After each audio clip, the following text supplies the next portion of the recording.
So this woman really believes that she's a vampire?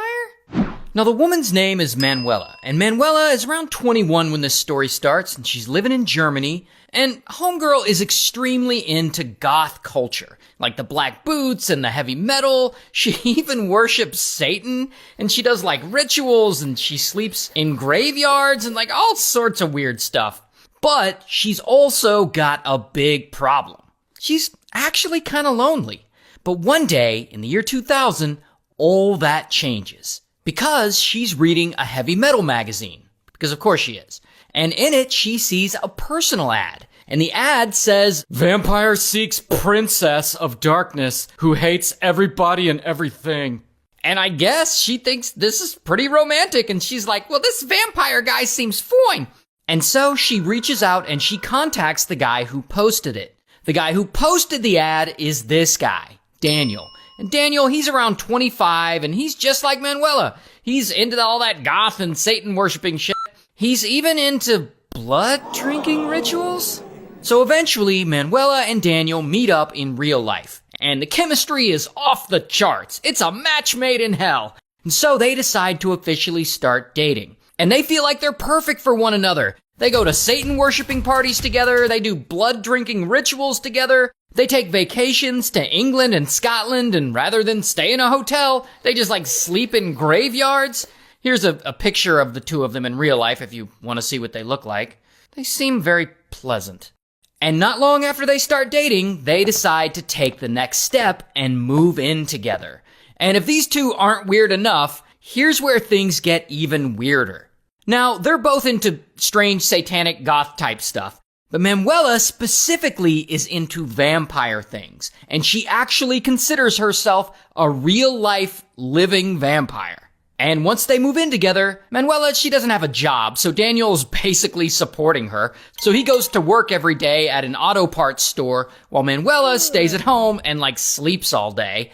And since she considers herself a vampire, she stays out of the sunlight, and apparently they keep their apartment dark even at night. Not only that, but her bed is an actual coffin. So she sleeps in a coffin. She also has her canine teeth filed down to look like animal fangs, or I guess vampire fangs. And this goes on for some time. And they get more and more into this lifestyle and more into the Satanism part.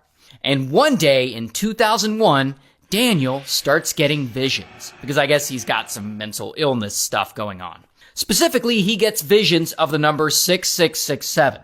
And he doesn't know what he's supposed to do with this information, but he eventually decides that this is a sign. It's a sign from Satan himself, and that they've been selected by him, and that they need to get married. And that the 666 he's seeing in his visions are a sign that they should get married on the 6th day of the 6th month, June 6th. And the 7 is a sign that they should sacrifice themselves a month later on the 7th month, and that once they die, they'll become actual vampires living in hell with Satan. However, they feel that just unaliving themselves, that's not going to be enough to appease Satan. They also feel like they need to sacrifice someone else. But they don't know who they're going to sacrifice. But then Daniel remembers a guy that he works with. This guy, Frank. And Frank, he's apparently super nice. He gets along with Daniel. In fact, he's one of the only people at work who actually talks to him and doesn't judge him for his strange beliefs. Plus, Frank is a funny guy. He has a good sense of humor. And Daniel and Manuela think that if they kill him and he goes to hell, that he would actually make a good court jester for Satan. That's kind of insulting to Frank. Regardless, they've got it all planned out. They'll invite Frank over one night, and then they'll murder him.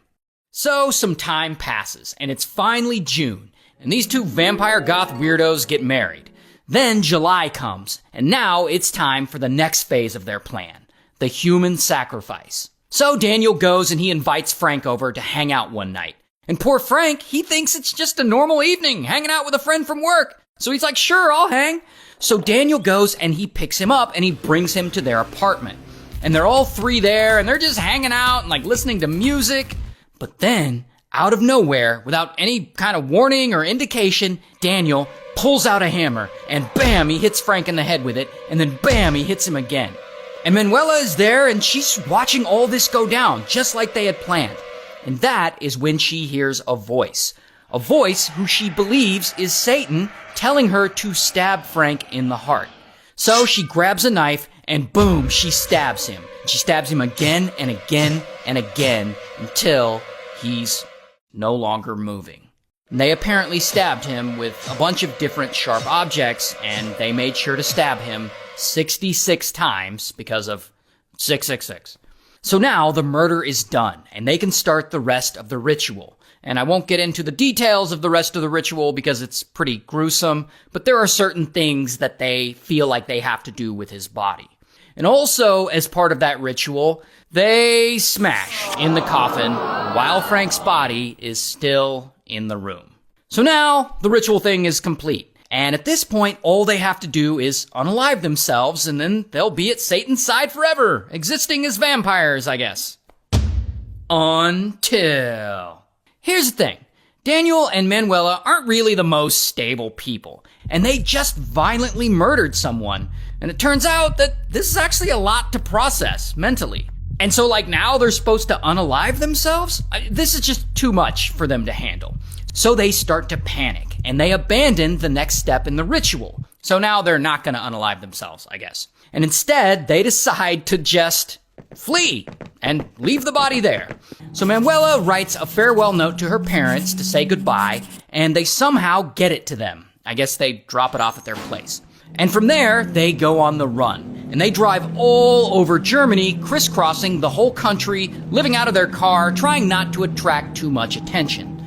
Meanwhile, Manuela's parents find her goodbye note, and they read it, and it basically says something like, "I am not meant for this world," or something, and they think it's a suicide note. So they freak out, and they call police to go over to her apartment and do a welfare check on her, because they think she's in there hurting herself. So police, they go over there, and they get inside, and that is when they find poor Frank's body. And police immediately think, oh shit, they killed this guy. They think they're probably out there actively looking for more victims to kill. So they put out an APB, and this becomes a big manhunt all over Germany trying to find these two. And about a week goes by, and police finally spot them at a gas station. And so, bam, they get arrested. And I don't have mugshots, but here is what Daniel looks like in real life, and here's what Manuela looks like in real life. And eventually, they go to court, and they admit to the murder. However, they claim that it's not actually their fault, because they claim that Satan was using their body as a tool, and therefore they're not responsible. Well, the panel of judges doesn't buy it, and they're both found guilty. And Daniel is sentenced to 15 years in prison, while Manuela gets sentenced to 13 years in prison. You hire a hitman, and he ends up killing the wrong guy. Do you still pay him or what? Now, this story starts with this guy, Joe. And Joe is 48 when all this begins, and he's living in Ohio. And Joe is definitely not a good guy. He runs an illegal chop shop, which means he steals cars and takes them apart, and then he sells the parts. Regardless, this is going well for him. In fact, his chop shop is apparently worth millions of dollars at one point. Here's the thing about Joe, though. Joe, he doesn't take shit from anyone. In fact, he's known to be pretty dangerous. He has a reputation for pushing people around and silencing anyone who snitches on him. In the past, 2 people tried snitching on him, and he allegedly made one of the guys disappear, and he killed another one of the guys in a car bomb. So that's the kind of guy he is. The kind of guy you don't want to mess with. But one day in 2004, the worst thing happens to him. His chop shop gets raided by police. And so, bam, they arrest Joe. Now later, he gets out on bail, and he's on house arrest. And he knows right away that the police, they didn't get lucky. Someone must have ratted him out. So he starts asking around, trying to figure out who this person is. And eventually, he finds the snitch. It's one of his business associates, this guy, Curtis. And so Joe finds out that Curtis is the one who ratted him out to police, and he is super pissed, and he's determined to get revenge on him. So he decides the best thing to do is to hire a hitman to go and assassinate him. But he doesn't necessarily know any hitmen, but he does know a lot of shady dudes who might be willing to kill someone. So he reaches out to this guy, Daniel Ott. And Daniel Ott is one of Joe's car thieves who works for him. Sometimes he'll go and steal cars for the chop shop. And Joe offers to pay Daniel $15,000 to assassinate Curtis. And he gives him a photo of him and his address. And so Daniel Ott is like, all right. But here's the thing though. Daniel Ott says all right, but he doesn't actually mean all right. He doesn't really want to assassinate anyone. I don't know if he's scared of getting caught or if he just doesn't have it in him or what. So what does Daniel Ott do?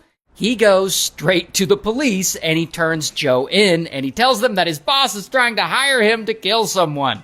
Now, police, they can't just go on Daniel Ott's word alone, so they put their heads together and they set up a whole sting operation to bust Joe. And they have Daniel Ott wear a wire and they have him set up a meeting with Joe to go talk to him.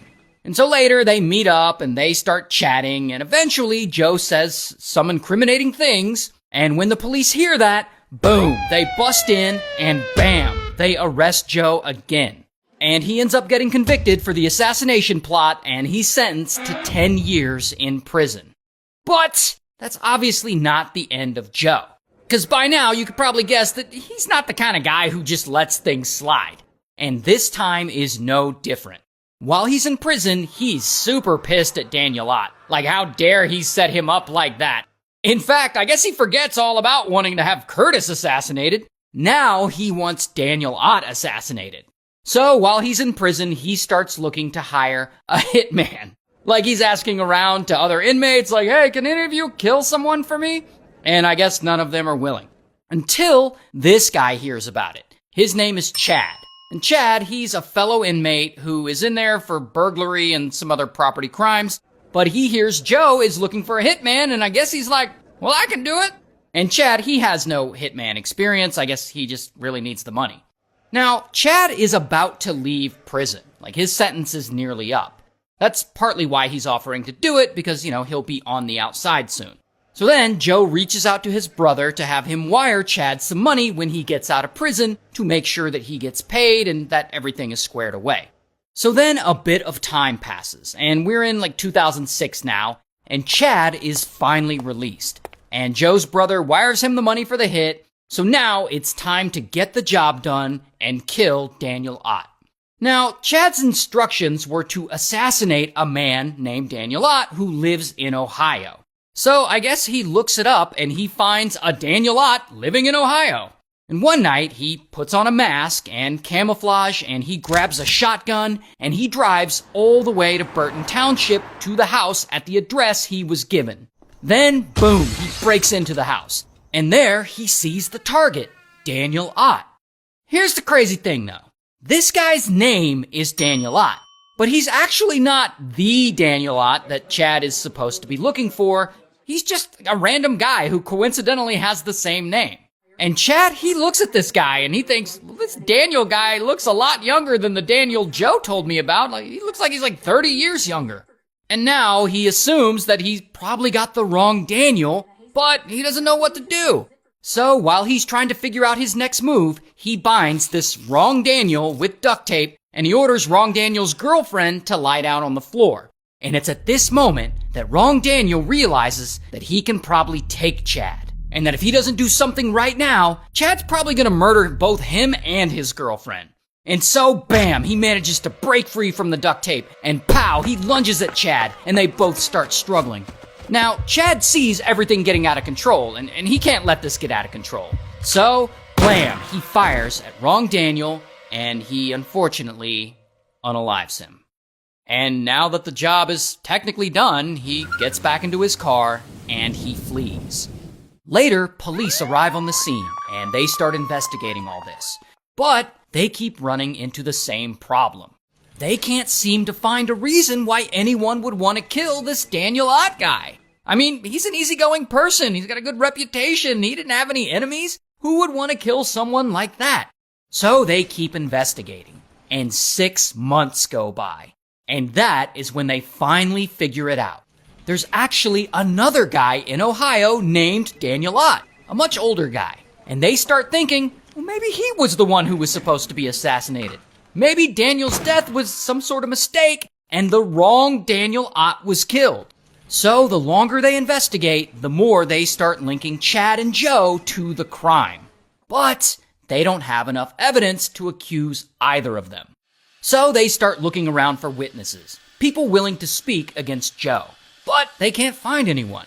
I guess nobody's willing to say anything bad about Joe because he tends to try and assassinate people who snitch on him.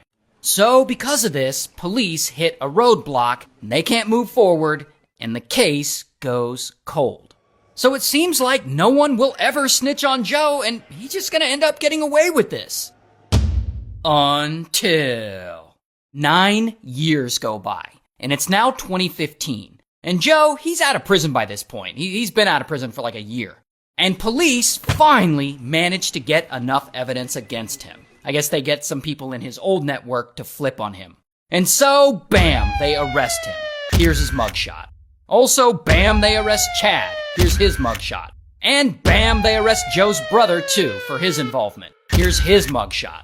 And so ultimately, Chad gets sentenced to 28 years to life in prison, while Joe's brother takes a plea deal and he just has to pay a fine, while Joe, he gets sentenced to life in prison.